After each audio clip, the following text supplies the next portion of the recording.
ஆண்டவர் நடத்தும் போது எப்படி இருக்கும்னு சொன்னீங்கன்னா, அவர் எல்லாத்தையுமே பிக்ஸ் பண்ணி வச்சிருப்பார். நீ எங்க போகணும், யாரை சந்திக்கணும், அங்க சந்திக்கிற இடத்துல என்ன நடக்கும், எல்லாவற்றையும் ஆண்டவர் உங்களுக்கு இந்த வேதத்தின் மூலமா கற்றுக் கொடுக்கிறார். இந்த வருஷம் அப்படிப்பட்ட ஒரு வழி நடத்துதல் உண்டாகும், அப்படிப்பட்ட கைடன்ஸ் உங்களுக்கு உண்டாகும். நான் சொல்றேன், மார்க்கு 14 அதிகாரத்தை 14-13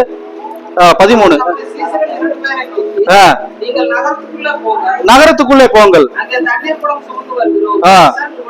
எதிர்படுவான், அவன் பின்னே போங்கள்.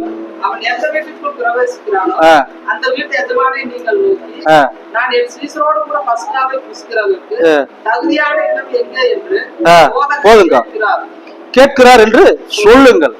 ஃபர்ஸ்ட் என்ன சொல்றாரு? ஃபர்ஸ்ட் நீ நகரத்துக்குள்ள போங்கிறாரு.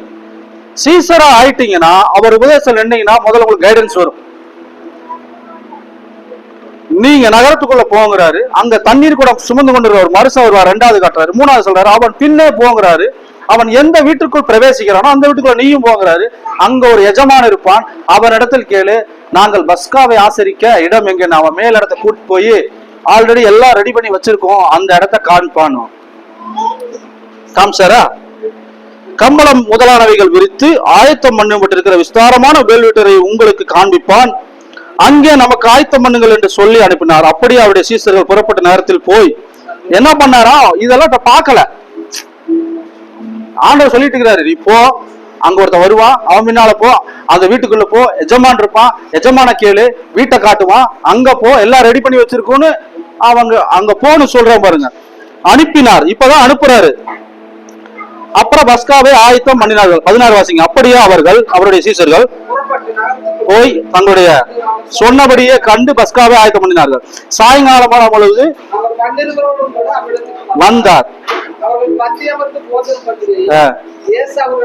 ஆசரிக்க சொன்னாங்களா? போதும். அப்ப என்னன்னா, நீங்க சீசர்த்துவத்துக்குள்ள வந்துட்டீங்கன்னா, இயேசு கிறிஸ்து உபதேசத்தை கேட்டீங்கன்னா, உங்களுக்கு ஆட்டோமேட்டிக்கா நீ யாரோடு இணையணும், எங்க போகணும் 1, யார பார்க்கணும் 2, யார் பின்னாடி போகணும் 3, யார் வீட்டுக்குள்ள போகணும், எந்த எஜமான பார்க்கணும் 4. அங்க என்ன நடக்கும்னா, உங்களுக்காக ஆயத்தம் பண்ணி வைக்கிற ஒரு இடத்தை காட்டுவார் ஆண்டவர்.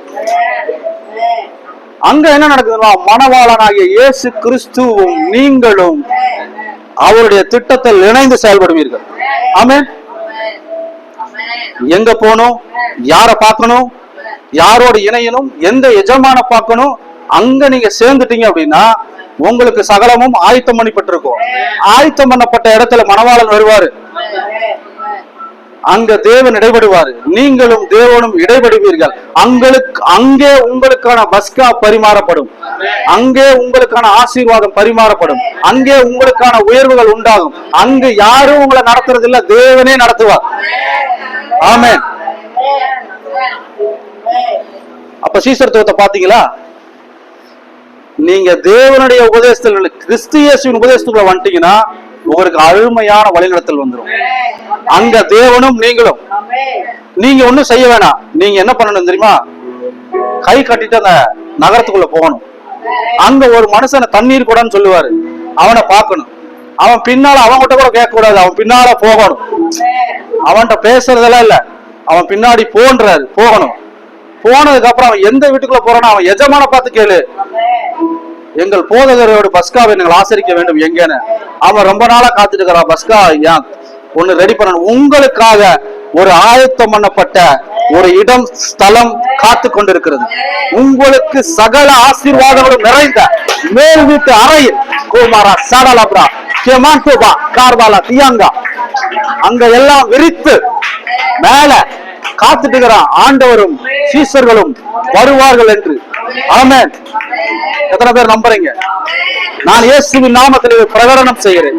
தகப்பனே, எங்களுக்காக நீர் வைத்திருக்கிற ஆயத்தம் பண்ணப்பட்ட நபர், இடம், ஸ்தலம், அந்த எஜமா வாக்காராபா, அங்கே நீரும் நாங்களும் கோலாபரா சேடலாபரா தேவனோடு கூட இணைந்து தேவனுடைய பஸ்காவை பரிமாறம் பண்ணும்படி, தேவன் கொடுக்கிற அந்த ஆசீர்வாதங்களை பெற்றுக் கொள்ளும்படி, தேவனோடு அமர்ந்து தேவனுடைய கைடன்ஸ்ல அதை நாங்கள் செய்ய கர்த்தர் உதவி செய்யும்படி ஜெபிக்கிறேன்.